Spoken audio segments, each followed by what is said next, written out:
What is up, guys? Smooth here, back with another Minecraft video, and today is going to be a little bit different because we're not going to be doing a Let's Play and we're not going to be doing a mod review, but we're going to be doing a very unique creation that was made by Time Warp 1, and it's called the Random City Generator. And just like the name implies, you can literally customize and generate a random city by just customizing a couple of these buttons right over here. And you see there's a whole bunch of redstone over here, and these redstone will randomly generate these structures over here, which you can also edit yourself to make it even more customized. But I'm just going to read over here quickly and we're going to get right to it. So it says, welcome to the Random City Generator version 3.0. This will allow you to effortlessly create a large sprawling city with multiple levels and a very complex layout. Once you have generated a city, you will be able to highlight and paint different elements of the buildings to create your own custom color scheme. Please send any feedback to user Time Warp on Reddit. Thanks. I'll actually post the Reddit forum thing, so that way you guys can actually contact the guy, because he deserves all the credit in the world, because this is a very impressive creation and you're going to see why. Some things to keep in mind: when setting the dimensions of your city, keep each dimension between 3 and 20. Anything larger won't load and smaller will break. 2, stay in this area while it's generating, so keep this loaded. 3, don't interrupt the generator. 4, expect some lag, especially initially. 5, a 15 by 15 city, the default size, will take about 1 minute to fully generate. So let's get to it now, and here we are gonna customize the size. So as you can see on the right hand side of the screen, we have dimensions, which are columns 10 and rows 10, and you can basically adjust them right over here. So I can add a row, or I can subtract one just like this, and the same thing for the columns. Now, just for the sake of making this a little bit faster, I lowered it to 10 by 10 even though the default is 15 by 15. So we're gonna get right into it and we're gonna generate a new city, and you're gonna see it's gonna activate all this redstone over here, which will generate stuff with these command blocks. And you're supposed to stay over here if you have a slightly slower computer, I guess, so that way you don't have any chunk loading errors. But you're going to see a couple wolves are going to spawn to generate the area, and they're going to go all the way across, and then they're randomly going to die. And as soon as they die, that's when the generation starts happening. So let's just wait for that to finish up. So you see they just died over there. The ground is being set up, and just like that, we have our area being generated, and it's generated just like that, and it's pretty fast. So you'll see everything that has been created over here is basically a piece of what was over here, and you can completely edit the stuff over here and adjust what's going to appear at the end.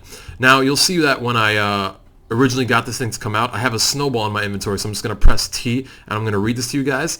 Throw the snowball to bring up the first menu of the building painter. To use the painter, first select the block type you want to replace, then throw the snowball again to pick the new block type. So we're going to do this, and I guess we'll change the stone bricks as our first demonstration. So I'm going to throw the snowball, and it's going to say which one do you want. So again, I'll just press T to open up my chat, and I'm going to press stone bricks.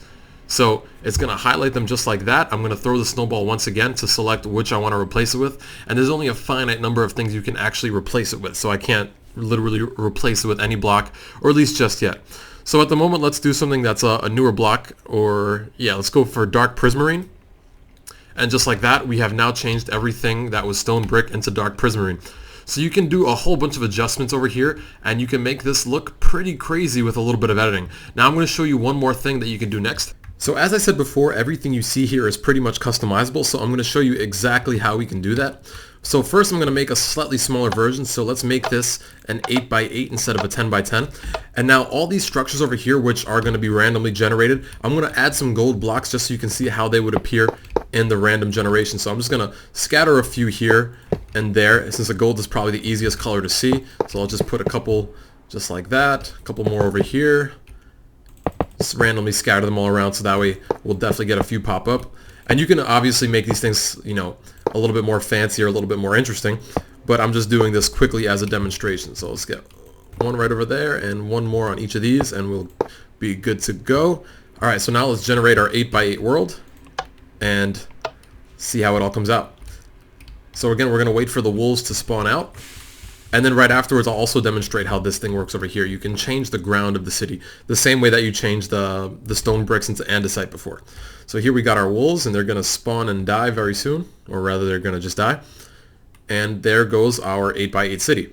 And you're going to see that exactly where I put the gold blocks over here is going to correspond to where I put them over there. So again, if I was to, you know, let's say add a design to these wooden slabs over here, it would appear here the exact same way. So there's a lot of cool customization you could do with all this stuff. And I'm going to show you the last one over here. And of course, you can even customize it further by editing the command blocks, but that's some pretty advanced stuff, so I'm not going to get into that today. So let's go to change ground of the city. And again, exact same way, I'm going to click it, I'm going to press T, and we're going to change it to, let's see, let's change it to nether brick. All right, so it says the blocks have been filled. Let's go inside and take a look at the ground. And just like that, you have a nether brick ground. So anyway, guys, that's pretty much it for this. I'm going to leave the link to the Reddit post where I'm going to put this, as well as the original by Time Warp 1. If he has a YouTube channel, I'll leave it there as well, because I do want to give him all the credit in the world, because this is a very impressive creation.